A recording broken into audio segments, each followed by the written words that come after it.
It's been a rough couple of years for Star Wars fans. First, the sequel trilogy was more than just disappointing. The Mandalorian, Boba Fett, and Obi-Wan Kenobi shows weren't all too beloved either, apart from, I guess, maybe the first and partly the second season of The Mandalorian. But both Rogue One and its prequel series centering around Cassian Andor have been the most well-received live-action Star Wars stories in a while. The first season premiered back in 2022, and I got to see the full second and final season ahead of its release, so thanks again to Disney for providing me with screeners. The question is now, does this conclusion actually work out well for the show? I'd answer that with a resounding yes. I think it's also important to preface that I think Rogue One was probably the best Star Wars film since the original trilogy. I think Tony Gilroy has knocked it out of the park here with what I expect a grounded Star Wars story to be. It shifts around so many places and different characters that it sometimes can resemble parts of like Game of Thrones, but with lightsabers and blasters instead of dragons and swords. I wouldn't say it's equal quality wise, even with something like House of the Dragon. It's obviously an unfair comparison, but the show also starts off a bit slow. I'd go so far to say that the first 6 to 7 episodes can be a bit of a drag in parts, but the show closes incredibly well, so I can kind of forgive it for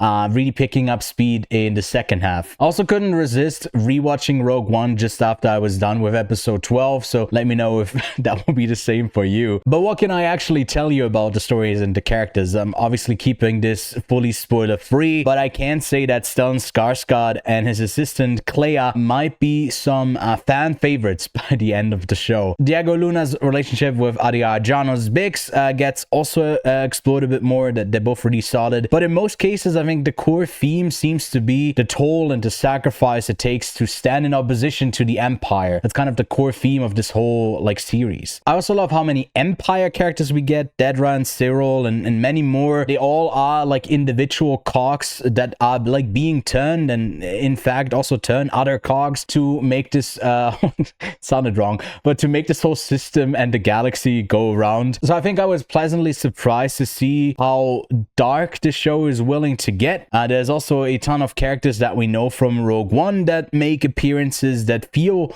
quite organic. It's not the usual waiting for the applause type of cameo that we kind of had to get accustomed to. And I think that is overall Andor's strongest attribute. It's sticking to 2 seasons of storytelling. It's got its story to tell, and then it's ending it there. I mean, it does lose a bit of tension when you know where certain characters will end up and what their fate is going to be, but we got such a rich supporting cast that the stakes still feel very palpable. Personally, I do like the look of the show, even though it is a bit more of that muted brown grayish color, but I think that really sets the atmosphere well here. Mon Mothma's storyline is decent as well. It's just that she's another character that we know will turn up later, so her arc is a bit lackluster for the first half, I'd say, but it definitely builds up to something big. On the Empire side, the search for exploitable justifications for violence feels quite eerie and disturbing, but again, it is a bit more than just a guy in a black mask and a guy who can shoot force lightning that wants to blow up a planet with a big laser. It's more, we need a resource from a planet with people already on it, so how can we twist it so we can justify violence against them